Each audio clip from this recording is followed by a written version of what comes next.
आज आम्ही अशी गोष्ट करणार आहोत की जी वर्षातून एकदाच केली जाते सीझन मध्ये. म्हणजे उदाहरणार्थ आंब्याचा रस सीझन मध्येच मिळतो, तसंच फणस हा सीझन मध्येच मिळतो, 12 महिने नाही मिळत. जास्तीत जास्त वटपौर्णिमेपर्यंत मिळतो. तर आम्ही आता गावावरून काल फणस आणलाय, हे तुम्हाला सांगितलंच. पण एवढा फणस तर खाऊ शकत नाही, कमीत कमी 100 एक गरे त्या फणसामध्ये होते. तर किती 20-25 खाऊन झाले, देऊन झाले शेजारी पाजारी, आणि तरी सुद्धा गरे उरले होते. आणि दुसरी गोष्ट म्हणजे अशाच्या रेसिपी करण्यासाठी आहे ना, असं वाघाचं काळीज लागतं. कारण आणि वेळ लागतो. गावामध्ये आमच्या ज्या आज्या आहेत त्यांना आम्ही हे सगळं करताना बघितलं होतं आणि तीच गोष्ट आज इथे प्राजक्ताने करायला घेतलेली आहे. चलो, तो आपल्याकडे याला काय म्हणतात, इकडे याला आपण इडली म्हणू शकता, फणसाची इडली म्हणू शकता फणसाची तुम्ही. इडली म्हणू शकता. पण आपल्याकडे कोकणात याला फणसाचं सांदण असं म्हणतात. आणि पूर्वी इडली पात्र वगैरे नसायची, त्यामुळे पूर्वी मोदक पात्रामध्ये छोट्या छोट्या डिश किंवा वाट्या त्यांमध्ये हे मिश्रण घालून वाफ काढली जायची, म्हणजे शिजवलं जायचं. पण आता आपल्याला सोप्या सोप्या गोष्टी आलेल्या आहेत. 10 वेळा 10 लावण्यापेक्षा एकाच वेळी ह्या सगळ्या मोल्ड मध्ये आपण इडली सारखं ते घालून लावू शकतो. बरोबर. आणि या सगळ्या रेसिपी आहेत ना, ही एका क्षणामध्ये बिघडू पण शकते आणि घडू पण शकते, अशी रेसिपी आहे ना. कारण याला सगळं जे प्रमाण आहे, प्रमाण अगदी अल्टिमेटली लागतं, सगळं व्यवस्थित लागतं. याच्यामध्ये तू हे काय घेतले, त्याच्यात काय काय घेतलेस? त्यामध्ये तांदूळाचा रवा असतो, पण मी डायरेक्ट इडलीचा रवा घेतलाय. ओके. म्हणजे थोडेसे कष्ट कमी, आणखीन तांदूळ काय ग्राइंड करायला वगैरे. तर इडलीचा रवा थोडासा भाजून घेतलाय, धुवून घेतलाय, त्याच्यामध्ये फणसाचा रस. आणि आता हे होतंय की नाही, झालं तर होणारच आहे. म्हणजे रेसिपीच्या सगळ्या गोष्टी त्यांनी व्यवस्थित घेतल्यात. पण हे आहे आता आपल्याकडचं फणसाचं सांदण. आता तुम्ही याला फणसाची इडली देखील म्हणू शकता. आणि आपण असं करतोय घरच्या घरी. आणि सकाळ सकाळ करायला घेतलेली आहे. ईश्वरीला शाळेत पाठवून सकाळी 6:45 वाजल्यापासून सुरुवात झालेली आहे. आणि हा पदार्थ खूप छान लागतो खायला, खूप छान. आणि तुम्ही कितीही पैसे दिले तरी तुम्हाला कोणत्याही हॉटेलला मिळू शकत नाही. हल्ली काही ठिकाणी असं म्हणतात की फणसाची इडली वगैरे इडलीच्या दुकानांमध्ये, इडल्यांच्या शॉप्स मध्ये वगैरे मिळू शकतात. पण पण नॉर्मली तुम्ही जर कुठे गेलात तर तुम्हाला सांदण किंवा फणसाची इडली मिळत नाही. ती तुम्हाला घरीच करून घालावी लागते किंवा खावी लागते वगैरे वगैरे. तुम्ही घालणार आहात ना मला खायला? आता हे जे आहे, हे थोडीशी मदत मी केलेलीच आहे. तिला पेटून दिलंय असं बऱ्यापैकी. आणि इथे थोडीशी मदत करतोय, ब्लॉगिंग पण करतोय, आणि असं सगळं आमचं काम चालू आहे. सगळे बघूया आपण थोड्या वेळातच या इडल्या कशा होतात आणि याची चव पण तुम्हाला सांगूया.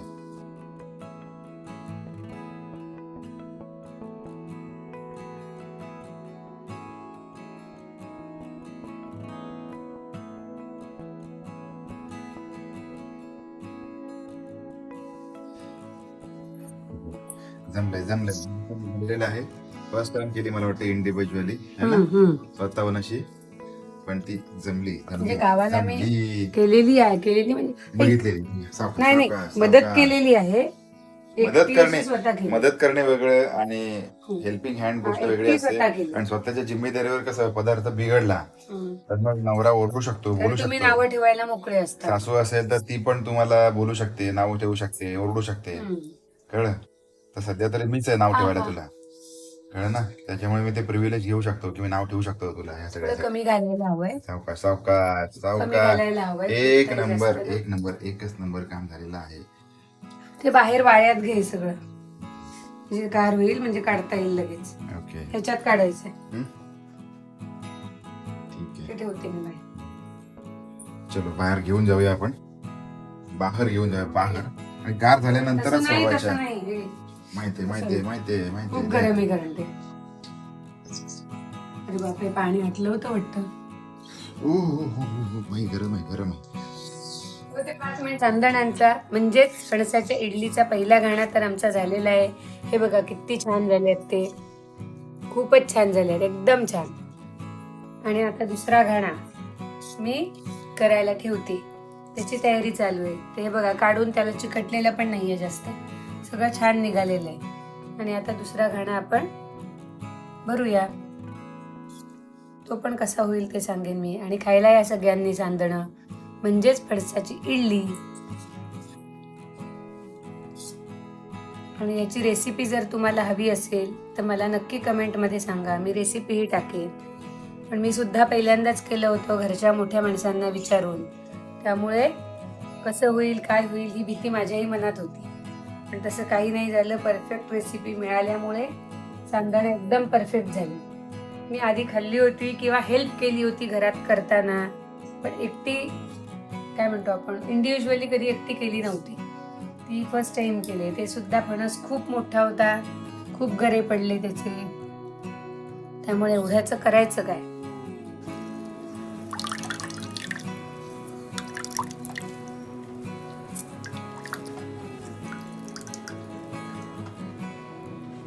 जेव्हा जेव्हा आपण फणसाचं सांदण किंवा फणसाची इडली खातो हा. त्यावेळेला पडलं असतं आतमध्ये परत. दुसरं काय देऊ का तुला? ही ताटली देतली, हा? ही बघ, या कडेला ताटली आहे छोटी. ही जरासं पडलंच मला वाटतं. ठीक आहे. तर त्यावेळेला नारळाचं दूध लोक त्या फणसाच्या इडली सोबत खात असतात. तर हे आता माझ्याकडे केलेलं आहे, बनून रेडी झालंय. इडल्या पण बनून रेडी झाल्या. आणि मग इडल्यांसोबत जास्त काय आपल्याला खायची इच्छा होऊ शकत नाही, त्याच्यामुळे अशी मस्तपैकी खिचडी पण तयार केली माझ्याकडे शेंगदाणे वगैरे घालून. इतकं बनलं आपलं है ना. एक अर्धा लिटर. हो जास्त आहे, अर्धा लिटर काय 1 लिटर जवळपास. लिटर, हा. 1 लिटर बनलंय. ठीक आहे, उघडून आता फ्रीजला ठेवूया, म्हणजे जास्त चांगलं लागेल है ना. आणि जे याचा चौथा शिल्लक राहिला होता, हा चौथा, याचं काय करणार आहेस तू? त्याचं मी आता ह्या मिरच्या चिरून आपण ती नाही का करतो मिरची आणि याचं मिक्स चटणी सारखा, कोरडी चटणी, तसं ते घालून. आणि त्याला विशेष चव काही नसते. बघूया, आता तू म्हणतेस ना, मला बघायचंच आहे. निघालेलं असतं ना सगळं, खरंच काही नसतं. त्याचं सगळं दूध Literally काहीच निघालेलं, नसतं. चव निघालेली आहे. असं वाटतं की आपण चोथा खातोय. चौथा म्हणजे काहीच त्याच्यामध्ये गोड नाही, आंबट नाही, तिखट नाही, काहीच नाही. चवच नसते, बेचव आहे पूर्णपणे. कारण सगळी चव इकडे उतरून गेली है ना त्याच्यामध्ये. खूप पाऊस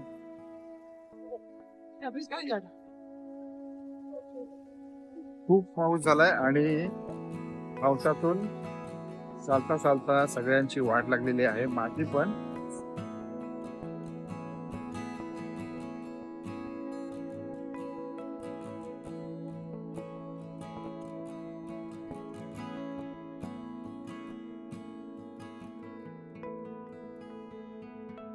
त्याला केलंय बघ, त्याचं पाणी ठेवलंय आमटीला.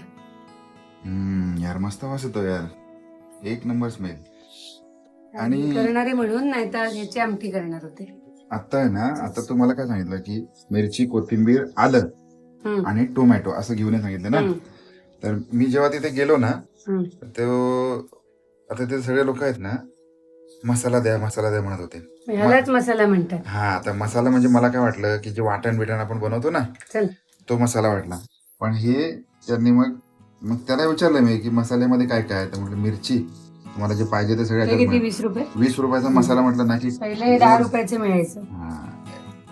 आलं, एवढी मिरची, एवढी कोथिंबीर आणि एकच नाही, तुम्ही मागायचं त्याच्याकडे जास्त. एक कढीपत्ता, याला म्हणतात ते मसाला दिला. आणि टोमॅटो आणले अर्धा किलो. टोमॅटो चांगले आहेत. हो, कसे आहेत टोमॅटो? 60 रुपये किलो. टोमॅटो 60 रुपये किलो. म्हणजे त्या बाजारात 40 रुपये किलो असते. हे नमक, त्याला टाटा नमक ना अर्धा किलो मध्ये नाही, एक अर्धा किलो मध्ये पाहिजे होता ना. झिलमिल वाला नमक. आणि इडली पीठ हे 1 किलो आहे का? 1 किलो असं एवढं मी घेऊन आलो. 1 किलो आणलेस ना? 1 किलो आणलंय मी. कमी वाटतंय दादा. आजच्या आपली जेवणाची तयारी सुरू झाली. आणि आज काय स्पेशल, तर आज सुट्टी आहे, सॅटरडे फ्रायडे, मोहरमची सुट्टी आहे ईश्वरीला. तर ईश्वरीकडनं फरमाईश आलेली आहे, आई इडली केली नाहीयेस खूप दिवसात, त्यामुळे आज सकाळपासून इडलीचं गाणं सुरू झालेलं आहे. एकीकडे सांबाराची तयारी चालू झाली. आणि त्यात म्हणजे बघा ना, बाहेर एवढं ऊन पडलंय, पाऊसच पडत नाही. 2 दिवस पाऊस थोडा थोडा पडून गेला आणि त्यानंतर जी काही दडी मारून गेलाय तो अजून आलाच नाहीये. त्यामुळे रोज काय करायचं हा लेडीजला जो प्रश्न असतो ना, आज दुपारचा प्रश्न जरी आम्ही सोडवलेला आहे इडली करून, संध्याकाळचं संध्याकाळी. बरोबर. आणि कसं असतं ना, बायकांना एकदा त्यांची मुलं मोठी झाली की नवऱ्याकडे थोडस असं दुर्लक्ष होतं. माझ्या मुलाला काय पाहिजे, माझ्या मुलीला काय पाहिजे, मला मग माझ्या मुलीने काय सांगितलं, तिला आज काय फरमाईश केली.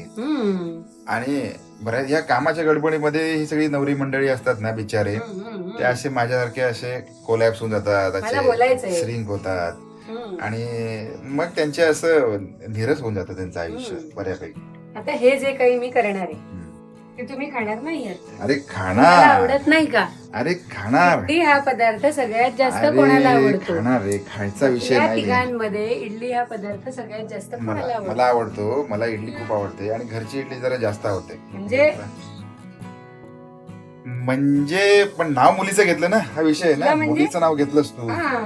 आता माझी मुलगी तर ओढली की चुकीचं तिला काहीच किती नाही. फरमाईश होती वगैरे वगैरे, म्हणून हा. मी जस्ट बोललो, मी डोंट टेक, असं रागवू नकोस त्याच्यासाठी. रागवू नको, माहित By असं the बोलायचं way- नाही, राग येईल असं. बाय द वे, आपण सगळ्यांनी प्रार्थना जसं काय करूया, तुमच्यासाठी काय करतच नाही असं बोलता. सगळ्यांनी आपण प्रार्थना करूया की पाऊस लवकरात लवकर खूप जास्त येणार, मोठा येणार, पडेल, येणार. खूप मोठा पडेल आणि सगळे आबाद होईल असं प्रार्थना करूया. नाहीतर हे जे काय आपल्याला मिळतंय ना, हे सगळं मिळायचं बंद होईल खरंय. आणि सगळ्यांची बोंबाबोंब होईल. सगळ्यांनी प्रार्थना करूया आणि कमेंट बॉक्स मध्ये पण लिहा खरोखर की देवा पाऊस पाड, म्हणून लवकरात लवकर खूप मोठा पाऊस पाड. आणि या एका सिरियस नोट वरती आम्ही हा ब्लॉग आता एंड करतोय आणि आपण भेटूया नवीन एखाद्या ब्लॉग मध्ये. आणि आम्ही प्रयत्न करणार आहोत की डेली ब्लॉगिंग कसं करता येईल कामातून वेळ काढून, त्याचा पण आपण प्रयत्न करणार आहोत. पण जसं पर मिळेल, इडली 15 रुपीज माहितीये ना? हा, एका इडलीचे 15 रुपये मागते माझ्याकडे प्राजक्ता. जे तुम्ही काय काय काय ते इडलीचं कुठलं आहे, नाद ब्रह्म आहे, नाद ब्रह्म मध्ये जाऊन खाता. तिथे 15 रुपये झाले एक इडली. इडली. हा, याच्यामध्ये काही 20-40 इडल्या होतील त्याच्या एक आपण. इडली खाता 15 रुपयाला तुम्ही. हम्म. मी तेवढंच म्हणजे म्हणलं ना. 15 गुणिले किती? जेवढा खाल तेवढे. चलो भाई, ब्लॉग एंड करतो मी, कारण विषय वेगळाच होत चाललेला आहे. 15 रुपये इडली मागते माझ्याकडे. सो बाय असं बाय. काय तुम्ही देणारच आहात पैसे मला.